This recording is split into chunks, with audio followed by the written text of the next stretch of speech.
Bienvenidos, soy Eduardo Lagarza, soy director general de Data Rebels y les doy la bienvenida a Beyond Data, el podcast donde entrevistamos a Chief Data Officers, CEOs y CHROs sobre las historias de que hoy detonan los casos de uso de inteligencia artificial y data que impactan en vidas en el mundo.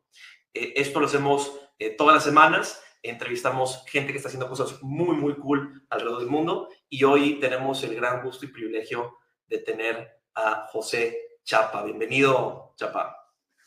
Muchísimas gracias. Un gustazo estar acá. Voy a presentarte rápido, Chapa, para que aquí la audiencia te conozca un poco, nuestra comunidad. Chapa actualmente es el VP de Product Management, Global Sourcing and International Merchandising en Catalog, en Walmart Global. Él empezó su carrera en Amazon, estuvo casi 10 años, primero como Senior Product Manager y luego como director, terminó como director de Producto de Tecnología directamente en Seattle. Ahorita platicaremos un poco de cómo vivir en diferentes ciudades te ha formado. Y ha liderado tecnologías y productos dentro de Amazon, incluyendo Kindle y recientemente el Just Walkout Technology, que fue muy famoso. Si no conocen, es la tecnología detrás de Amazon Go. Y luego a partir de abril 2024 entra en Walmart México como VP de Producto y Ciencia de Datos. Y bueno, hoy a partir de recientemente este año toma la posición global de Product Management, Global Sourcing y Merchandising y Catalog en Walmart. Bienvenido, Chapa. Muchas gracias. Unos fun facts de Chapa: hablas 4 idiomas, ¿verdad? Así es. Sí. Tres. El cuarto está ya bastante oxidado. Todo gracias a Me quedo Duolingo, con tres. imagino. Sí, 100% Duolingo. 100%. Y lo más interesante es que tu formación empezó como ingeniero civil en el Así TEC de es. Monterrey. Y yo creo que más interesante es que eres regio. Y ahorita te explico por qué para mí es súper interesante. No tiene nada de interesante. Eso es Para mí es súper interesante porque, bueno, no te he platicado, pero a mí me tocó, o bueno, sí te he mencionado, me tocó trabajar en Endeavor, que es esta aceleradora que Ujú. apoya a emprendedores de alto impacto, incluyendo empresas como Clip, Mercado Libre y otros, ¿no? Y la realidad es que Monterrey es una anomalía porque tiene todas las condiciones para hacer un increíble ecosistema de innovación, para producir talento, y el tema es que no lo hace y seguimos descifrando por qué. Entonces, cuando encontramos historias como las tuyas, donde Regio que hace cosas increíbles en el mundo, o sea, world class impact, world class products, pues claro que es una historia que nos gustaría como darle doble clic. Igual la primera pregunta que tendría para ti es, ¿por qué decidiste estudiar ingeniería civil? A ver, la ingeniería civil fue más que nada por cuestiones familiares. O sea, mi papá se dedicó a la construcción mucho tiempo, él es ingeniero civil. Es un mundo este, que conocía bien por lo mismo, y había algo en particular que a mí me gusta mucho de la ingeniería civil y de la construcción, que es precisamente eso, que estás construyendo algo tangible que la gente va a utilizar y que genera un valor real para la sociedad.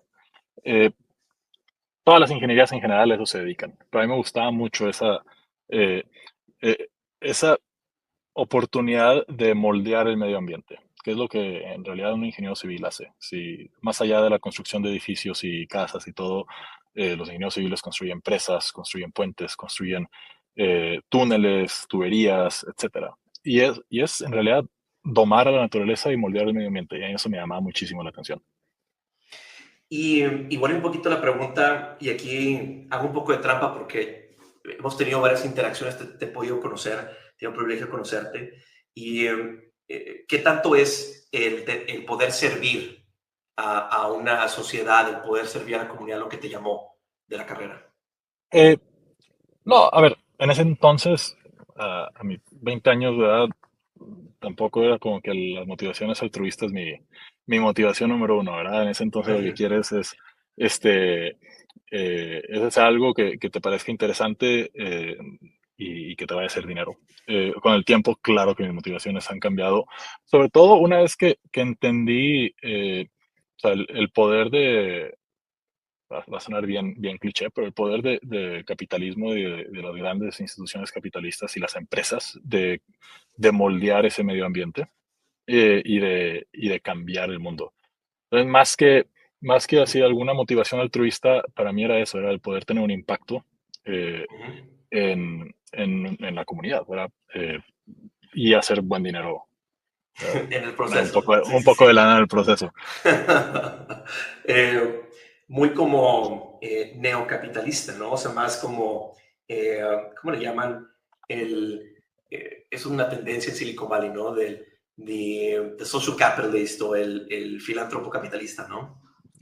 Sí, pero al mismo tiempo, o sea, igual, súper cliché, vamos a hablar de Steve Jobs, Ujú, pero hay una frase de Steve Jobs que a mí me encanta, que él lo que decía era, we're gonna make a dent in the universe, ujú, ¿verdad? ujú, Y entonces su perspectiva, su visión, y una, por lo menos él como externalizaba sus motivaciones era ese, ese objetivo de cambiar el mundo para siempre.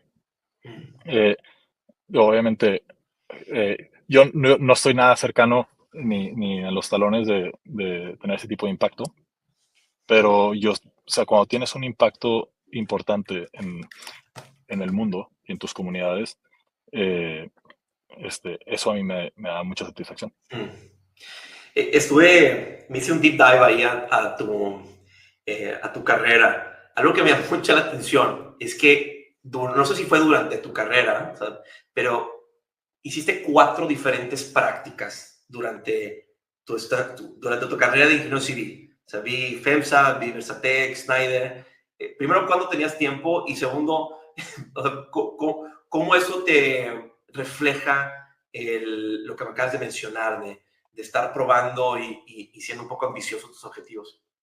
Bueno, no, esas no fueron prácticas, esas, creo que casi todas fueron ya después de haber acabado la carrera. Mm, Eh, y fueron diferentes eh, probadas de todo lo que puede hacer un ingeniero civil, ¿verdad? Entonces, cuando estuve en Formet, hace mucho tiempo, que era parte de Versatec en ese entonces, me dediqué mucho un poco diseño de estructuras, un poco la venta de la parte comercial de estructuras, y luego en FEMSA estuve un ratito nada más haciendo o sea, diseño de almacenes y construcción y manejo de proyectos de diseño de almacén. Y ahí lo que me di cuenta es que que fue muy interesante, que la ingeniería civil y la parte de la construcción no era para mí. Que a mí la parte que me gustaba era el usar tecnología para que fuera más fácil el trabajo. Entonces yo, por ejemplo, en Versatec en ese entonces, estamos hablando de hace mucho tiempo, pero eh, yo lo que empecé a hacer es encontré muchos procesos que eran o sea, bastante ineficientes utilizando Excel y bueno, o sea, me metí a programar tantito en Visual Basic, hacer macros, eh, o sea, cosas sencillas para simplificar los procesos de la empresa y hacer mi trabajo más sencillo. Y lo que encontré es que esa es la parte que a mí me gustaba mucho. Y luego en FEMSA lo que empecé a ver también era eh, los análisis empecé a hacer análisis un poco distintos para determinar dónde poner almacenes. No era para FEMSA en sí, era para IMEX, que era una subsidiaria de FEMSA, ya no sé si existe todavía. Y, y la parte que me gustó mucho es el uso de datos para tomar decisiones. Era el decir, bueno, ¿cuáles son los parámetros que tendríamos que utilizar para decidir dónde vamos a poner un nuevo almacén? Y en ese entonces, estás hablando hace casi, ¿qué será? 17 años, ¿no? Bueno, oye, el costo de las entregas. Y bueno, ¿pero cómo sacas el costo de las entregas? Bueno, vamos a ver algún software para mapear rutas y con esos mapeos de rutas calcular el traslado promedio multiplicado por el número de traslados y empezar a utilizar tecnología para conseguir esos datos y tomar decisiones. Y esa parte a mí me gustó mucho. mm. Entonces, eh, después de un ¿Pero por poco qué de te reflexión, gustó? ¿Por qué te gustó mucho?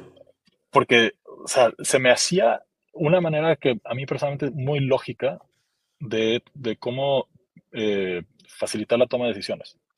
Porque, y uno, en el uso de datos para toma de decisiones. ¿Por qué? Porque quitabas la emoción de la conversación. O según yo pensaba en ese entonces que quitaba la emoción de la conversación, pero ya hoy en día ya sé que no puedes quitar la emoción de una decisión, que es otro gran tema.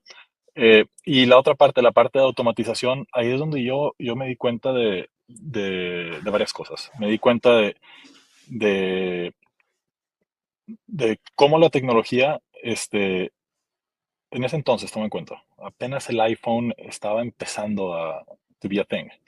Eh, y, y algo, un insight que yo tuve en ese tiempo es que la tecnología B2C y la tecnología B2B estaban avanzando o sea, velocidades totalmente distintas. Mm, Porque decías, oye, para hacer una orden de compra o para hacer un pedimento, tienes que meterte a Excel y hacer cosas manualmente y hacer queries de SQL, etcétera. Eh, y o sea, era doloroso, era de verdad doloroso. ujú, Entonces, ujú. como que eh, ese ángulo de, bueno, podemos utilizar la tecnología como un aliado para automatizar, en vez de que la tecnología sea un paso doloroso para ejecutar, me hizo muy interesante. Y en ese momento, porque veo que terminas tu estancia en Schneider Electric, ¿verdad? Schneider Y fue después. Schneider fue una vez que, después de FEMSA, y yo decidí irme a hacer una maestría mm, a Francia, y de Francia entré a Schneider. ándale, ándale. Y Entraste, es que dice Schneider Electric Internet, ¿y fue durante el sí, MBA o ahí fue fue durante el MBA. Ahí ya, fue durante el ya, MBA. ya? Y lo interesante de Schneider es, dije, bueno, a ver, en Formet yo trabajé con torres de transmisión eléctrica. Eh, y Schneider en ese entonces estaba empezando a enfocarse en todo lo que era smart grids, eh, o sea, redes de transmisión y distribución inteligentes. Dije, este puede ser un buen lugar para entrar en tecnología, que me gusta mucho, y al mismo tiempo aprovechar mi conocimiento de la industria de transmisión eléctrica, porque estuve trabajando en esa industria bastante tiempo y hice un network bastante fuerte.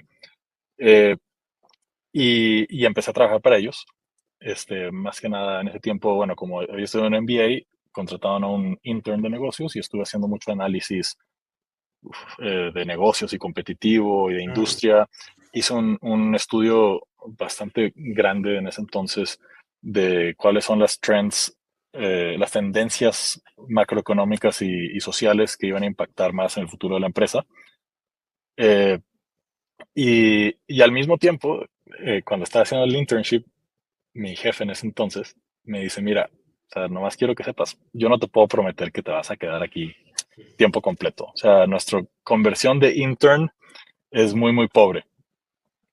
Entonces, de intern a empleado de tiempo completo y no sabemos si tenemos espacio o no. Entonces, o sea, aprende todo lo que vas a aprender, pero al mismo tiempo ponte a buscar algo más. Y yo pues me puse a buscar algo más. mm, Y a la hora de la hora me hicieron una oferta en Schneider, pero también me hicieron una oferta en Amazon. en Amazon.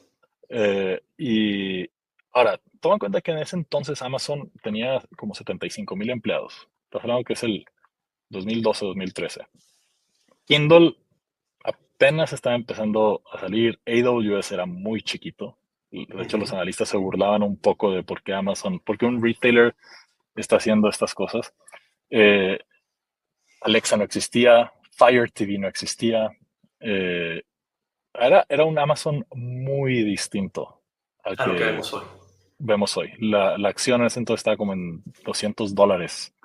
Eh, Hoy en día, antes, o sea, si tomas en cuenta la evaluación antes de los splits, está como en $4,000. Entonces, era una cosa muy distinta. Amazon hoy en día tiene casi 1,500,000 empleados. Entonces, no era tan obvio, y menos en Europa, donde también Amazon, pues no era No, el no es relevante todavía. monstruo que es ahora. Yo me acuerdo que mi jefe en ese entonces me dice, bueno, pero ¿para qué te vas a Amazon? Y le dije, es que no es tanto Amazon, es Kindle. Yo soy fanático de Kindle, a mí me encanta Kindle, es un producto en el que admiro mucho. eh, Mm. y, y me fui a Amazon, específicamente trabajando en el negocio europeo de Kindle. Oye, yo tengo dos preguntas. La primera es, esta experiencia de vivir en París, ¿sí? ¿Fue la primera vez que estudiabas fuera de Monterrey? ¿O que No, vivías fuera de Monterrey? ¿O ya no, desde antes? yo estuve un tiempo en Estados Unidos y estudié también un intercambio en Alemania. Eh, Mm, Entonces, en Europa yo había vivido ya bastante tiempo, viví como 3 años. eh, y en Estados Unidos viví como un año y medio. Entonces ya tenía la experiencia.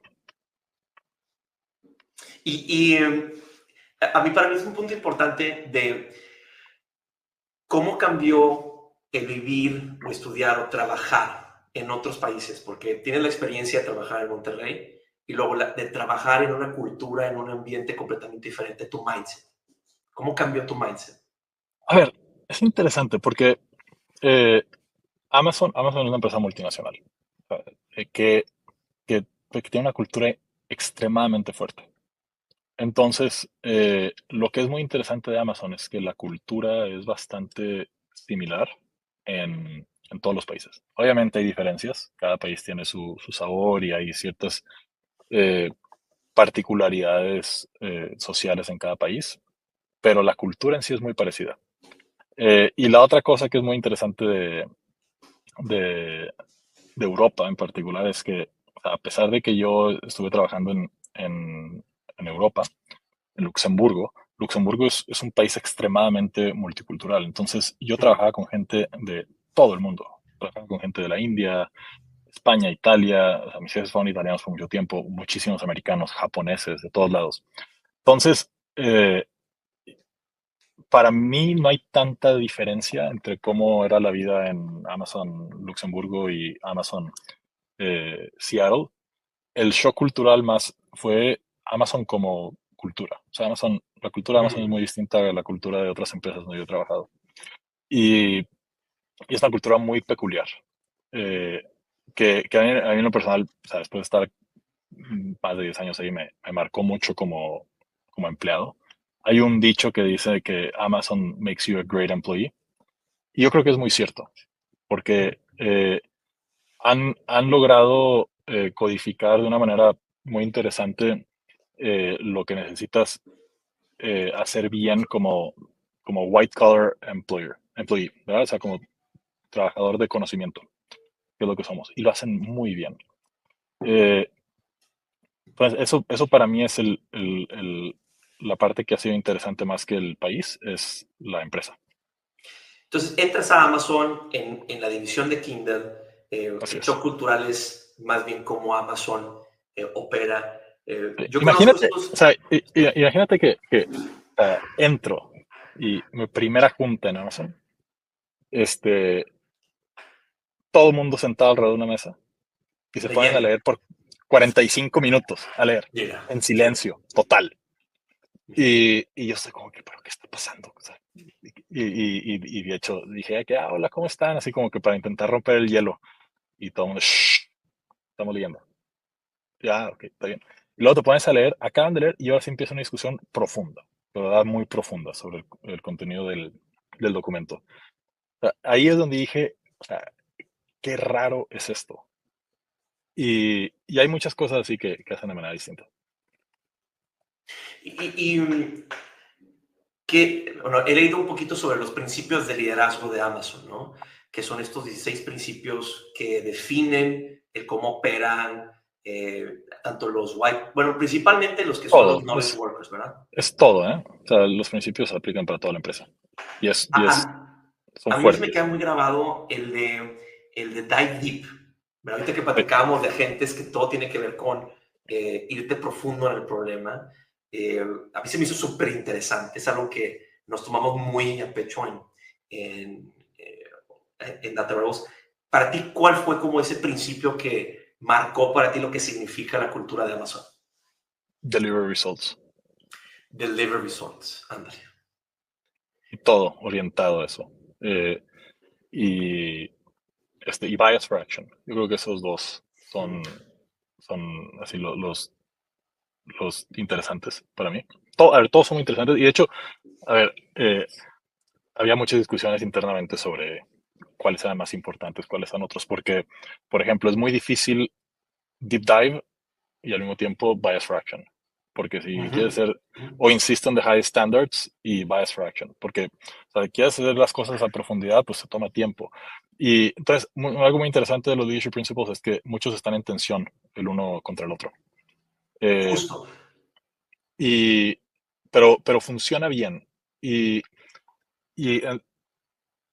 Y volviendo a tu pregunta, bias fraction y delivery results, para mí es, o sea, el concepto de la agilidad, que bueno, o sea, en Big Tech le dicen el day to day, fuera de Big Tech le llaman agilidad, este, pero ese tema de si eres rápido y buscando de verdad generar resultados, más que simplemente lanzar cosas, eh, te vas a dar te vas a dar cuenta muy rápidamente si lo que estás haciendo genera valor o no. Y si genera valor, vas a hacer más de lo que está generando valor. Y si no genera valor, vas a pivotear. Entonces, para mí el bias for action y delivery results juntos son extremadamente poderosos porque te llevan a aprender rápidamente qué funciona y qué no funciona. Y ahí ya puedes decidir si necesitas más dive deep o si necesitas más, insisto, en the high standards o si necesitas más otras, otros leadership principles. Pero está súper interesante porque ahorita lo que mencionabas es que en ocasiones los valores están en conflicto, ¿no? Y, Claro. y yo creo que, o sea, lo que una organización debe buscar no es balance, sino es armonía en sus valores, ¿no? O en sus principios. Y van a haber ocasiones donde un valor va a tomar prioridad, en otras ocasiones va a tomar otra prioridad. Eh, ¿Tú has visto que esto se refleja? O sea, hubieron etapas en tu desarrollo, en tu Pero, carrera en Amazon, donde una tomaba mayor prioridad que otra? sí, pero es que a ver, lo importante aquí es ser propositivo, ¿verdad? Y es el decir, oye, eh, estamos conscientes y reconocemos que vamos a hacer algo que a lo mejor no tiene el estándar más alto posible, pero es una decisión que tomamos, ¿verdad? Entonces, cuando tú sabes que existe la tensión y que no puedes hacer todo al mismo tiempo a la primera, pero los tienes en tu cabeza, entonces tú puedes tomar las decisiones. Puedes tomar la decisión, oye, ¿sabes qué? Esta decisión es, no sé, tienes que hacer una decisión de producto de negocio. Es muy complicada y va a tener un impacto muy grande y es un one-way door. Oye, a lo mejor el bias for action acá no es lo más importante, lo importante es el dive deep, pero es una Ujú. decisión que estás tomando. Entonces, al final, eh, lo, lo interesante, como tú dices, es que estén en armonía, pero igualmente importante es que cuando tú decidas tomar una acción en la cual estás prefiriendo a lo mejor alguna manera de actuar que otra, que sea una acción eh, premeditada. Mm. Es más por ahí esa tensión y cómo manejas la tensión. Como dicen en inglés, ¿no? Tener agency, ¿no? Tener esta agencia sobre... Exacto, Ujú. 100%. Esa es la palabra correcta. Being purposeful, having agency. Y bueno, ¿qué fue lo que más te impactó del producto Kindle? O sea, de entrarte a trabajar, estuviste casi 10 años en Amazon, prácticamente dentro de esta área. Sí. ¿Qué fue lo que más te impactó? Eh, si tú ves el aparato, el Kindle. A ver, yo no estaba en la parte de los devices, yo estaba en la parte de la venta de los libros electrónicos. Por un Mm. rato estuve ahí y ya después expandí y hice libros, hice imprentas, hice otras cosas. Pero si tú ves el aparato de Kindle, tiene, o sea, es conceptualmente hermoso. Es un aparato que está diseñado al 100% para hacer la experiencia de lectura más increíble del mundo. Y tú hablabas con la gente que diseñó el aparato y te decían, es que nuestro objetivo es que sea la experiencia de lectura más hermosa del mundo. ¿Y por qué no le metes juegos? No, no, no, no. No, eso no es lo que queremos. Nosotros queremos que la gente lea. Oye, ¿y por qué no le pones, no sé, Facebook? No, es que no es para eso. Queremos que la gente lea. Y cuando tú tienes un single-minded purpose, eh, como producto es súper poderoso, porque no hay confusión, no existe la confusión. Y ahí me llamó mucho. Cuando tú hablabas con la gente dentro de Kindle, te decían, es que nosotros queremos que la gente lea más. Y todas las métricas que revisaban estaban enfocadas a que la gente lea más. Y veías métricas de, oye, es que cuando la gente compra un Kindle, ¿están comprando más libros o no están comprando más libros? Oye, ¿y esta gente lee más o no lee más? ¿Y qué está pasando? Entonces, eh, y yo en ese entonces, o sea, bueno, de hecho, todavía, yo creo que la lectura en sí es bueno para la sociedad. Estoy convencidísimo de eso. Entonces, tenías un propósito, que es queremos que la gente lea más. Tenías un negocio que estaba eh, single-minded focused en ese propósito en el que yo creía. y estaba utilizando tecnología de manera en ese entonces muy innovadoras para lograrlo. Era, era un playground súper interesante. Y lo que veo y lo que vi de tu carrera, Chapo, es que en realidad tu carrera es una carrera de producto, no es una carrera de data. Y ya dice, ¿en qué momento, bueno, a ver, desde que estás en ingeniería civil ya empezaste a incorporar los procesos, estadística? Incluso escuché en un podcast que estuviste que eres ávido consumidor de cursos de estadística, que luego te llevó a ver el tema de data science. Pero exactamente en qué punto empezaste a trabajar con datos masivos, con ahora sí modelos estadísticos avanzados, donde ya se puede considerar data science. Eh, a ver, este, cuando tú hablas de productos de tecnología, eh, tú tienes, eh, son tres, dependiendo de la empresa, hasta cuatro diferentes eh, eh, participantes, ¿verdad? Tienes el equipo de ingeniería, tienes el equipo de diseño, tienes el equipo de producto, en algunos casos, dependiendo de cómo esté estructurada, tienes el equipo de negocios. El equipo de tecnología se encarga de decidir si el producto es factible. El equipo de diseño se encarga de asegurarse que el producto sea usable. El equipo de producto se encarga de que el producto sea viable, ¿verdad? Basado en los inputs. Y eso es como que un baile así súper interesante entre las tres o cuatro partes. Eh, los datos, para mí, hay varias, eh, entra en diferentes partes. Número uno, cuando tú necesitas saber si algo es usable, necesitas utilizar datos.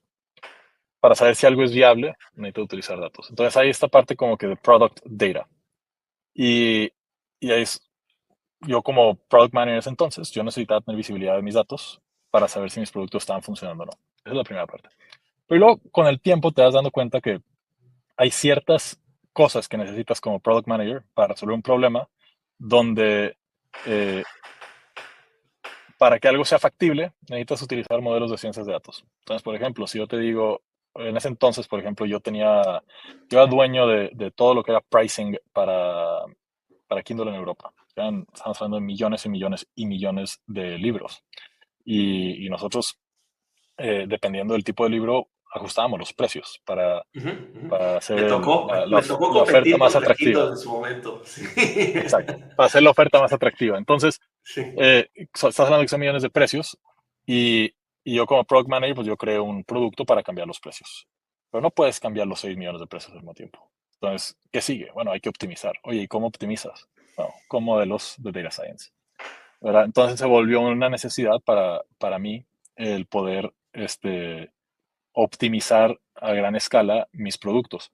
En ese entonces, cuando traíamos estos productos, no había un equipo dedicado en los equipos de ingeniería para desarrollar estos algoritmos, entonces yo decidí contratar por mi cuenta y empezar a desarrollarlos y me fue muy bien. O sea, eh, tuve la fortuna de contratar a un líder de data science excepcional que me enseñó muchísimo. O sea, que a pesar de que yo era su manager, uh, yo aprendí muchísimo más de él que él de mí. Es alguien que yo aprecio mucho.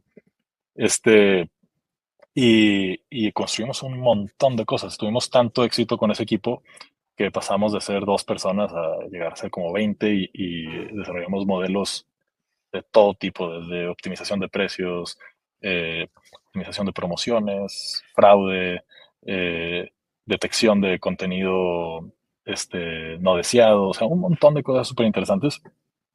Eh, y fue eso, fue una necesidad de mejorar el producto. Yo por eso creo que, que o sea, los datos y la práctica de datos se debe de manejar como un área de producto para asegurarnos que lo que estemos haciendo como data practitioners genere valor y que sea productos viables. Y los modelos estadísticos, yo creo, o por lo menos intento, que vivan dentro de un producto. Porque cuando tú pones un modelo estadístico dentro de un producto, aseguras la adopción. Si aseguras la adopción, aseguras que genera valor. A ver, tengo muchas preguntas, pero voy a tratar de enfocarlas. De aquí del equipo de Kindle y su éxito que tuvo, ¿en qué momento conectaste con Central, con Amazon en Seattle? ¿En qué momento te volviste el director de producto de tecnología? A ver, yo traía en Kindle, empecé como product manager, eventualmente yo llevaba todo el negocio en Europa, de Kindle, de libros físicos. También traía un negocio que me encanta que se llama Print on Demand, que es básicamente Amazon. Amazon tiene imprentas en diferentes partes del mundo y no tiene inventario. Cuando alguien pide un libro, ese libro se imprime en la imprenta de Amazon y 2 horas después está impreso, 3 horas después está impreso y luego se manda al cliente. O sea, tú puedes tener de bits y bytes en un catálogo digital a un libro impreso completamente en 8 horas, entregado en casa de un cliente si vive cerca de la imprenta. Este, We had no chance. O sea, el Barnes Noble no tenía chances. bueno, a ver, pero eso lo hacen muchos, ¿eh? Más que Amazon lo incorporó en su negocio de Kindle, o sea, bueno, lo hicieron muy bien. Ahí me ofrecieron tomar un rol en Madrid, liderando un equipo de producto y tecnología, este, haciendo mejoras en la experiencia de compra para mueblería, para artículos del hogar, y era un problema súper interesante, muy ambiguo, porque cuando tú hablas de comprar online, hay ciertas cosas que son relativamente fáciles. Las cosas que son de marca, las cosas que tienen specs. ¿Qué me refiero con esto? O sea, un libro, pues es un ISBN y ahí está capturada toda la información. Una computadora la puedes catalogar muy fácilmente, qué procesador tiene, cuánta memoria tiene, etcétera.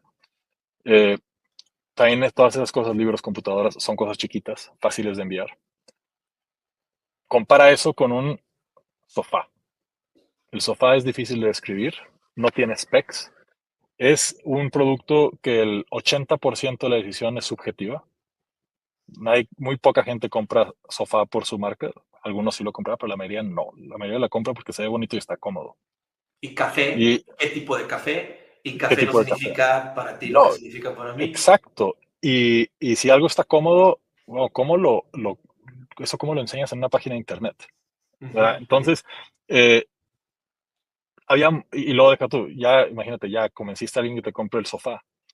Ahora, ¿cómo lo envías? Muy Ahora difícil, empiézalo. muy diferente enviar un libro de Alemania a España, a enviar un sofá de Alemania a España. Entonces había un tema también de logística súper interesante. Y me invitaron a liderar ese negocio, hicimos un montón de cosas súper interesantes. Eh, y esa fue como que mi salida de Kindle. Eh, Ahí, estando en ese negocio, me contactó una startup en España y decidí salirme de Amazon para ir a una startup. No funcionó la startup. Entonces, Oye, bueno, mira qué padre. sí, esa es otra historia. Y después de eso decidí volver a Amazon. Entonces salí de mi network y me comentaban una oportunidad en el negocio de Just Walk Out. Y el negocio de Just Walk Out es, es la tercerización de las tiendas Amazon Go. Las tiendas Amazon Go son estas tiendas autónomas donde hay cámaras en el techo y hay sensores por toda la tienda. Tú entras, te identificas, hay diferentes maneras de identificarte, agarras todo lo que quieras y luego te sales de la tienda y en automático hay unos algoritmos de diferentes tipos que detectan que agarraste y te cobran, dependiendo de cómo te hayas identificado. Y yo ahí llevaba varias cosas, llevaba toda la infraestructura de datos de todo el negocio. Ah, bueno, y digo que es la tercerización porque Amazon lo que hace es vende esta tecnología a terceros que quieran tenerla en sus tiendas. Entonces lleva toda la plataforma de datos, llevaba todo lo que era BI, reporting, llevaba eh, ciertas disciplinas de data science para mejorar la distribución y optimización de las tiendas. Y luego lo que vimos en ese entonces es que con todos los insights que teníamos de las cámaras, podíamos desarrollar inteligencia para venderla a los operadores para que mejoraran la operación de sus tiendas. Entonces desarrollamos un producto eh, para dar insights de assortment, para dar insights de dónde poner los productos, de precios, etcétera. Y, y bien, o sea, fue un producto súper interesante, súper challenging, porque o sea, en ese entonces, estás hablando de cosas hace como 3 años, en ese entonces, cosas que hoy son muy sencillas, como Ujú, ujú. voy a tomar un video con mi teléfono y que un AI describa qué es lo que está pasando. Hace 3 años eso no era tan sencillo, que eso habla mucho de la velocidad con la que ha cambiado la tecnología, pero hace 3 años eso era cutting edge y había 3 empresas en el mundo que lo podían hacer bien, Amazon era una de ellas. Entonces el tomar esos datos y transformarlos en insights era extremadamente complicado, pero súper divertido. A ver, y ahorita que estás hablando del ritmo del avance tecnológico, yo tengo que mandarte la factura de mi psicóloga, porque cuando me recomendaste el libro de Superintelligence, de este filósofo Nick Bostrom, ¿verdad? Sí, Eh, Hubieron unos días que, primero que me tardé muchísimo en terminarlo, o sea, es denso. es denso, es complejo, pero muy interesante. Para los que no lo han leído, súper recomendado, porque es un poco, aparte es un libro que se lanza antes del boom de ChatGPT, ¿verdad? Entonces, mucho de lo que propones empezó a suceder de alguna manera u otra, ¿no? Que es cuáles son las implicaciones humanas de que AI pueda llegar a tener pues una inteligencia general, ¿no? Y luego ya me tranquilicé porque luego leí el libro de Utopia, ¿verdad? Que fue el segundo El que que me sigue. recomendaste. Sí. Ya con ese ya puedo dormir. Pero quiero igual hacer aquí la analogía. O sea, estuviste en esta tecnología que fue parte súper mediática y súper interesante que luego Amazon empezó a tercerizarlo, ¿no? ¿Cómo has visto que la tecnología ha avanzado y qué implicaciones ves que como líderes, o sea, líderes de negocios, que te tienes que considerar, ¿no? De este ritmo y la implicación que tiene pues, para tu empresa y para la sociedad en la que operas. A ver, este, es una pregunta, he estado pensando muchísimo en esta pregunta, porque cuando las cosas cambian tan rápido necesitas un framework. Y entonces, si tú te fijas, un knowledge worker, ¿qué es lo que hacemos? ¿Verdad? Y hacemos a grandes rasgos, obviamente es un modelo, ¿verdad? No, no es el perfecto, pero a grandes rasgos son 4 cosas. Eh, Análisis, Sí. creatividad, toma de decisiones y relaciones. Son las Ujú. 4 cosas, ¿verdad? Y yo creo que el 90% de lo que hacemos cabe estás relacionándote con otros, estás analizando información para tomar decisiones y luego estás creando, innovando, ¿verdad? Utilizando tu creatividad. Y en el inicio o sea, esta explosión de AI, que en realidad empezó, o sea, hace 20, 25 años con Machine Learning, eh, y los inicios de Data Science, ¿qué es lo que empezamos a hacer? ¿Verdad? Lo que empezamos a hacer es eh, la toma automatizada de decisiones.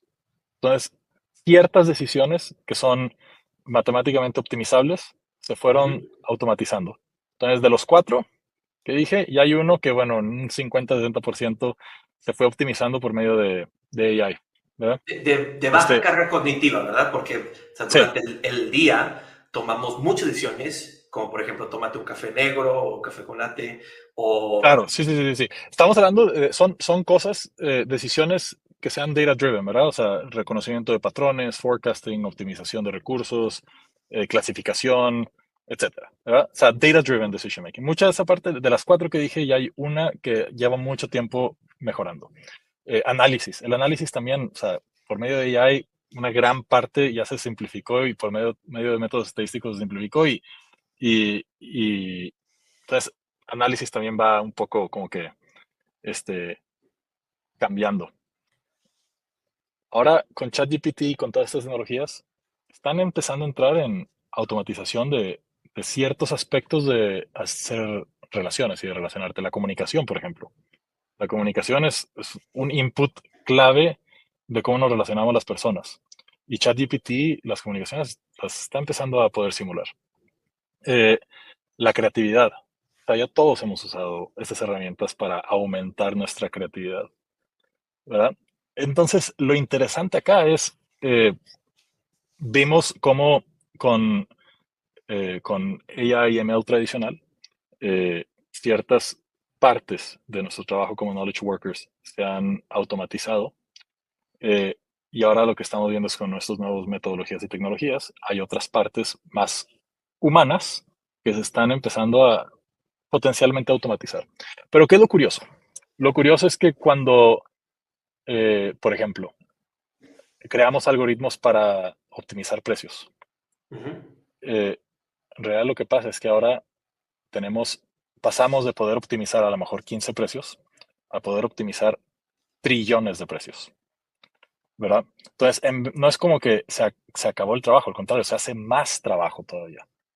Entonces, Mm, a mí lo que no me queda claro es qué significa eso para la creatividad y para cómo nos relacionamos. ¿Cuál es el, la comparación?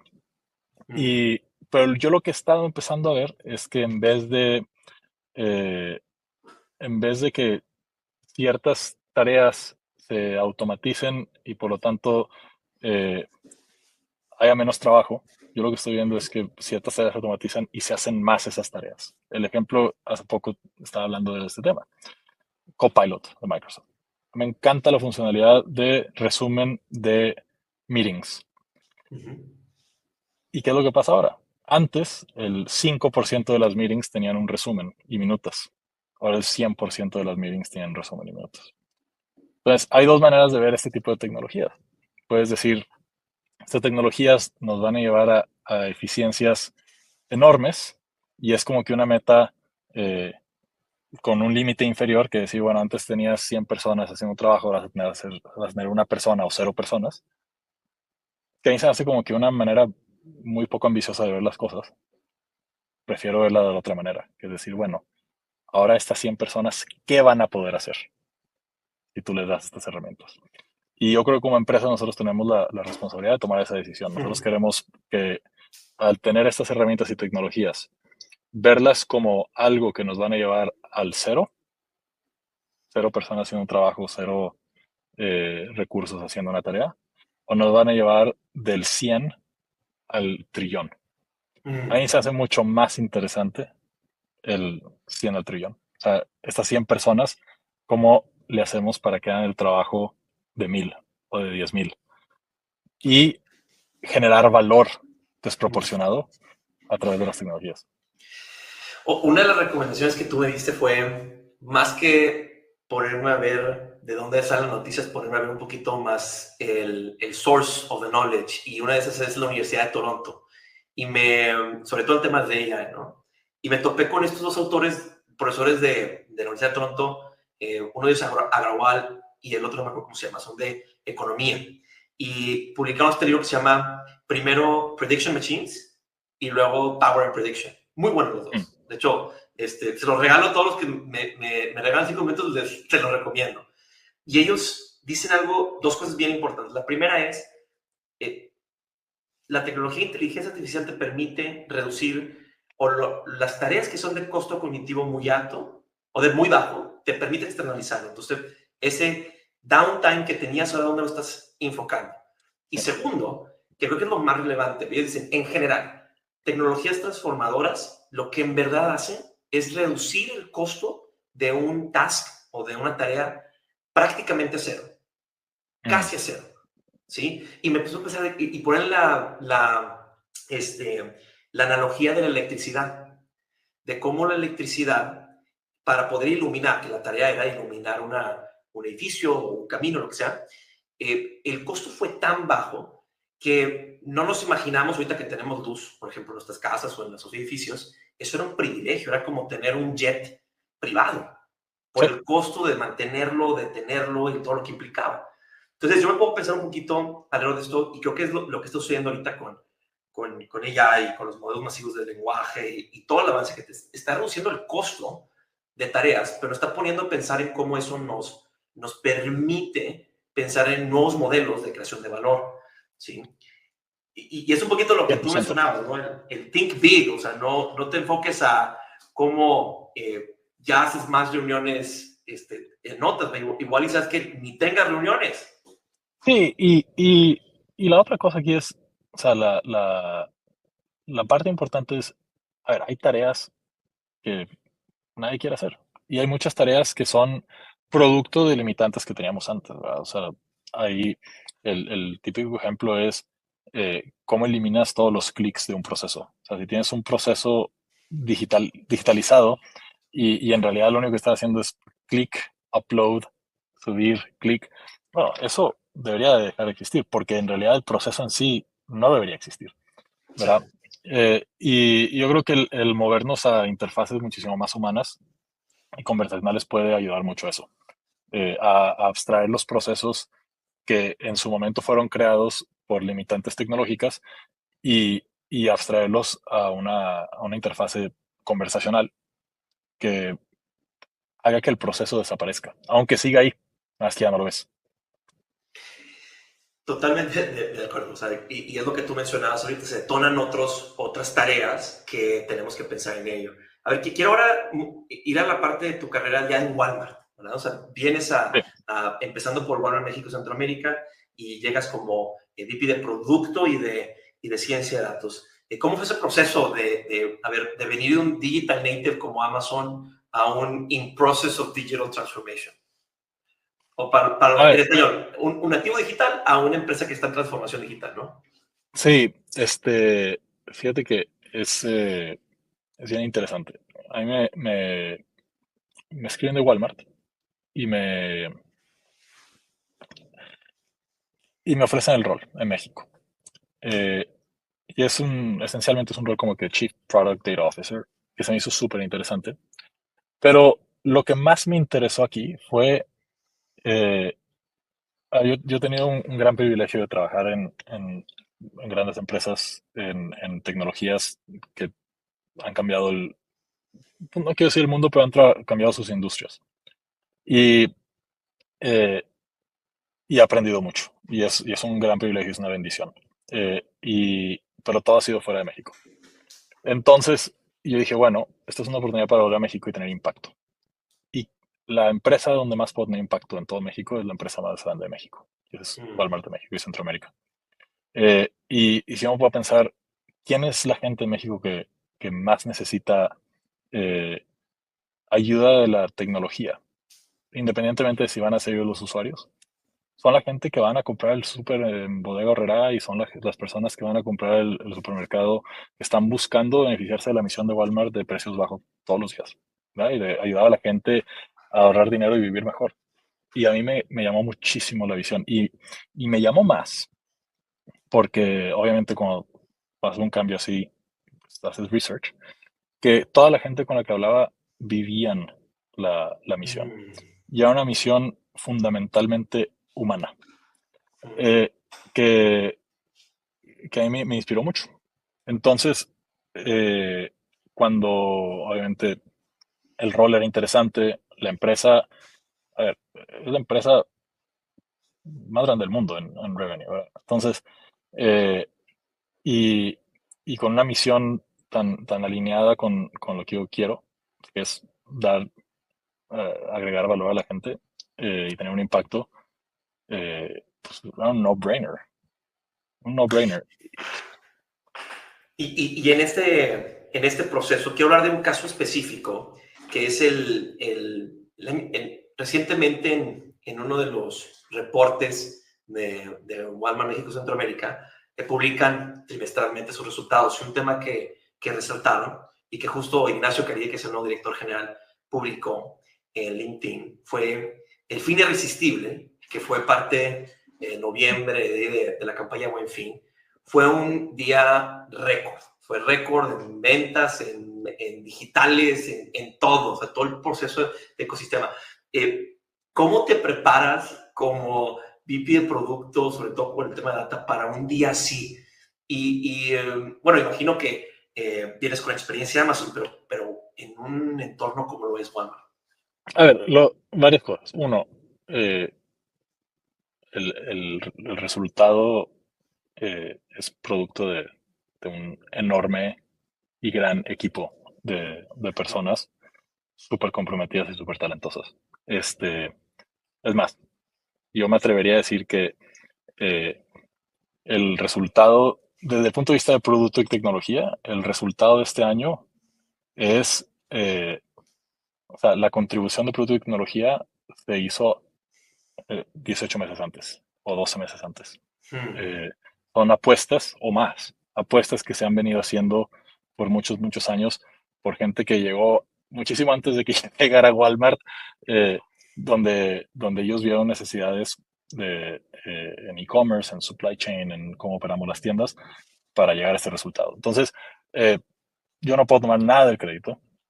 Lo que yo te puedo decir es, a ver, hay ciertas cosas desde el punto de vista de producto, tecnología y datos que tienes que hacer. Uno es, desde el punto de vista de datos, visibilidad, transparencia. Eh, es asegurarse que los datos eh, sean accurate, sean consistentes, sean precisos, sean consistentes, sean timely, que lleguen al tiempo que deben de llegar y que sean accesibles a todos los niveles de la organización. Entonces, la transparencia es importante. ¿Y eso cómo lo hacemos? Es, bueno, trabajando con el negocio muy de cerca para entender sus necesidades y meses antes, muchos meses antes, para asegurarnos que lleguemos al día o al evento con los dashboards y con los datos que necesitan. Tener plan B y plan C para todo. ¿Qué quiere decir Hmm. eso? Oye, si hay ciertos datos, o sea, el típico en un evento de estos quieres la venta. Eh, si falla la fuente de datos oficial de la venta, ¿cuál es tu fuente de datos secundaria y cuál es tu fuente de datos terciaria? Ujú, Y, ujú, y entender los SLAs de cada uno de ellos y tenerlos bien mantenidos. ujú, Eh, Tener trainings, muchos trainings con tus stakeholders de negocios para asegurarse que entiendan los datos, que entiendan las diferencias de cada uno de ellos eh, y cuándo se pueden aplicar y cuándo no. Todo eso es muy importante. dale. Tener un modelo de on-call, Hmm. obviamente, para cuando se rompa, seguir. Hay un framework que a mí me gusta usar mucho, que es el modelo de la fuga de agua. O sea, primero tapa la fuga, luego limpia el desmadre y luego fíjate por qué Ah, sucedió la fuga. ya me Este, ha pasado en mi casa. exacto. Entonces, Sí. sí, porque a veces quieres limpiar las cosas primero y no te sirve nada porque pues, sigue la fuga, ¿verdad? Entonces, Ujú, ujú, tener esos modelos de on-call, esos frameworks, tener a la gente que sepa que ese fin de semana que no haga planes porque se- está el evento y, que, totalmente. y, que la, y, y que la gente en la tienda no va a hacer planes porque está en la tienda en el evento. Entonces, Mm, ellos lo hacen todos los fines de semana, nosotros nos piden unos cuantos fines al año. ¿Verdad? Hay un tema también de equipo y de liderazgo muy importante. Lo que, lo que puedo decir es que, o sea, bueno, los resultados hablan por sí mismos, yo no puedo tomar el crédito. El equipo, o sea, le puso ahora sí toda la carne al asador eso, como buen qué regio. bueno. Iba a decir Así justo es, lo mismo. así Sí, es. sí, sí, toda la carne al asador. Oye, está padrísimo. Mira, quiero respetar mucho tiempo porque sé que tenemos unos minutos más. ¿Cómo vas tú de tiempo? ¿Bien? Unos cuantos minutos más. Va. Mira, voy ahora a entrar. Parte de la dinámica que hacemos es que le pedimos preguntas a la comunidad de LinkedIn y como sabes, en Dataroles también participamos en una iniciativa más de impacto, donde formamos junto con el Monterrey Digital Hub, con Cemex y ahora de Acero y otras empresas, desarrollamos perfiles que se acaban de graduar, que igual y no tienen la capacidad económica para pagarse un programa de educación y los formamos en Python, SQL y en productos de datos, ¿no? Como Data Product Owners. Y les puse, oye, voy a entrevistar a Chapa, ¿qué les gustaría que les hiciera? Y uno de ellos hizo una pregunta que a mí me gusta mucho que conecta con esto, ¿no? La primera pregunta es, hoy en tu nuevo rol, ¿cuáles son los desafíos que tú ves que vienen hacia adelante, o sea, como en el rol para Walmart, ¿no? Y cómo los vas a enfrentar con data.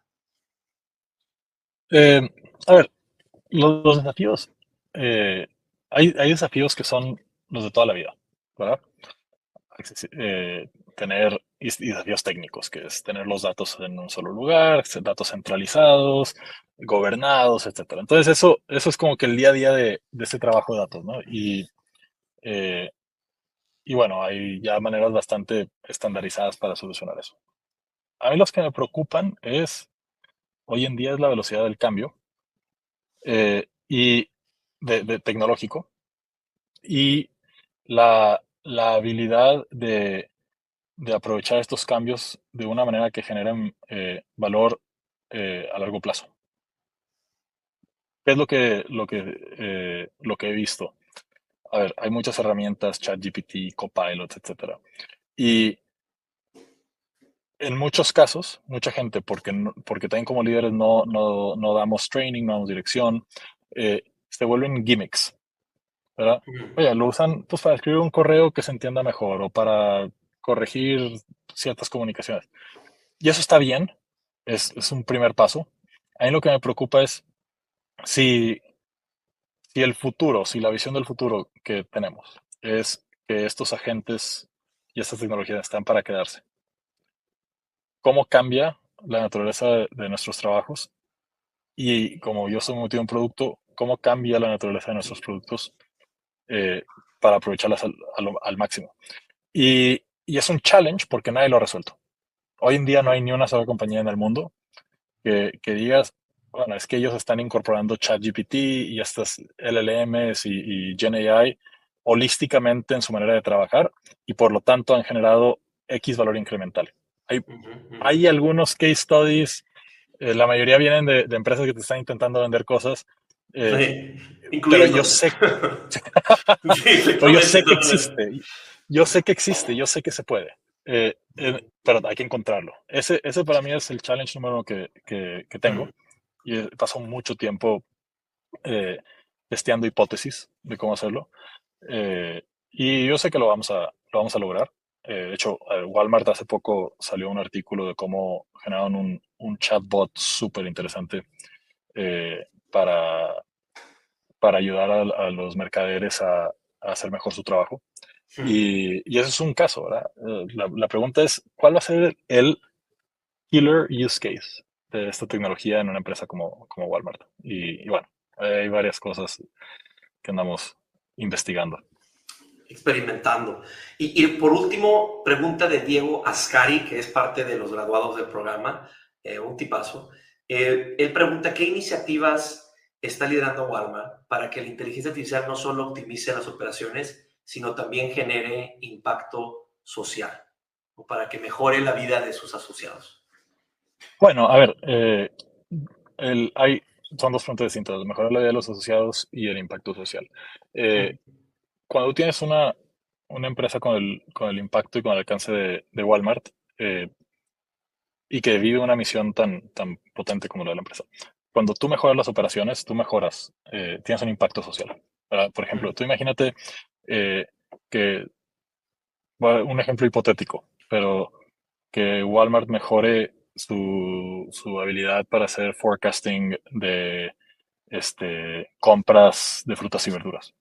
¿Verdad? A la escala de Walmart, o sea, el mejorar el accuracy de ese forecast, pues tiene un impacto real sobre la gente, ¿verdad? Entonces, yo haría el argumento de que el mejorar operaciones tiene un valor social intrínseco, sobre todo a esta escala. Y luego, en los asociados, bueno, o sea, hay muchas cosas, ¿verdad? Hay muchas herramientas internas. Acabo de mencionar, por ejemplo, este chatbot que salió hace poco en las noticias, eh, donde hacemos que sea más fácil para los merchandisers, los mercaderes que accedan a ciertos datos. Eso hace que su trabajo sea más agradable y más fácil. Hay herramientas parecidas en la operación en las tiendas. Entonces, eh, es una cosa muy padre, Walmart, que me encanta. No quiero contrastar con otras empresas, pero o sea, si tú ves el mission statement de Walmart, es un people-led tech power. Es una empresa fundamentalmente humana. Y a mí me encanta eso. Eh, y lo que quiere decir es que nosotros creemos que las personas pueden ser aumentadas por la tecnología. Y el valor de la tecnología es cuando aumenta a las personas. Pues tech powered. Entonces, mucho del producto que nosotros construimos, mucha de la tecnología que construimos está enfocada a eso, a aumentar a las personas y ayudarlas a hacer mejor su trabajo y a servir mejor a nuestros clientes. Y para mí eso es como la perfecta conclusión, porque si yo pudiera resumir tu carrera en una palabra, para mí es productos que mejoren la vida de la gente. Desde que empezaste como ingeniero civil y luego fuiste a procesos y luego Kindle, es producto. Data es un habilitador de producto que tiene que beneficiar al final a la gente. Pues Chapa, muchísimas gracias, gracias por tu generosidad de tiempo, por esta conversación. Espero que podamos tener muchas más conversaciones y gracias a los que están sintonizándose y a los que hicieron su pregunta, a los chicos lavados del semillero, muchas gracias por sus preguntas y de nuevo, gracias por sintonizar a Millón Vega y gracias Chapa por acompañarnos. Muchas gracias. Gracias a todos, que estén muy bien. Bye bye, gracias. Nos.